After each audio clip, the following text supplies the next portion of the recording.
The country's premier international airport is getting back to the beehive it once was with, this month's numbers surpassing the entire September log.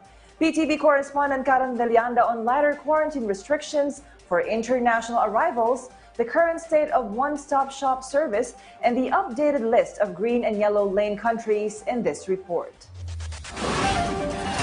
Chanel has been saving money months before she and her family go back to the Philippines this December for Christmas. Get together sa family kasi almost 2 years din kami sa Canada eh. So dalawang Pasko yung na-miss namin sa Pilipinas. So parang medyo malaking celebration sa amin yung Pasko. But just like other OFWs, Chanel is worrying about the days they will spend in quarantine hotels when they arrive in the country. But there's good news for her. With the recent revised guidelines of the Interagency Task Force Against COVID-19 released last night, fully vaccinated foreigners and Filipinos from green list countries who have negative RT-PCR tests 72 hours prior to departure in the country of origin are no longer required to stay in facility-based quarantines. They may go home provided that they do 14 days of self-monitoring. Also, fully vaccinated Filipinos have the option to take an RT-PCR test upon arrival in the Philippines, but they have to stay in a quarantine hotel while waiting for their negative result. According to Presidential Spokesperson Harry Roque,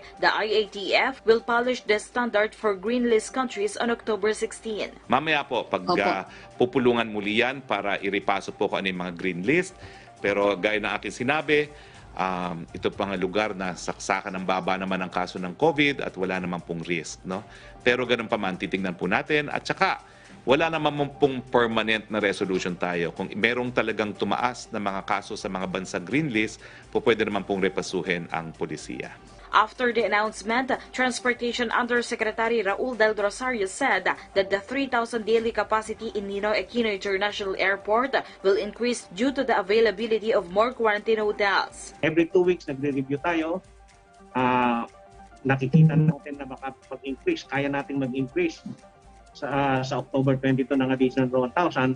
At kung kinakailangan pa, kung marami pa tayo talagang requirements, kaya pa natin mag-increase as we approach November. Ang hangarin natin dito ay lahat ng kababayan nating gustong umuwi ditong Kapaskuhan ay ma-accommodate natin.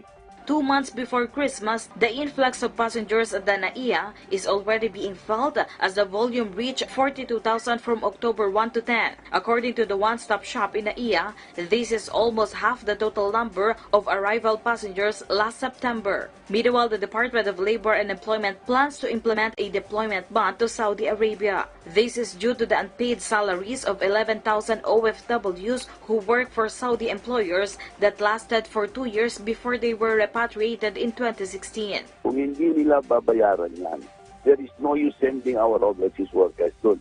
Kaya sabi ko kay Administrator Kakdak and Administrator Online ng POA, pag-aralan ninyo na siguro it's high time we have to show the people of Saudi na our people deserve the justice because they've been toiling for years just to get these claims nila. Karen Villanda for The Nation.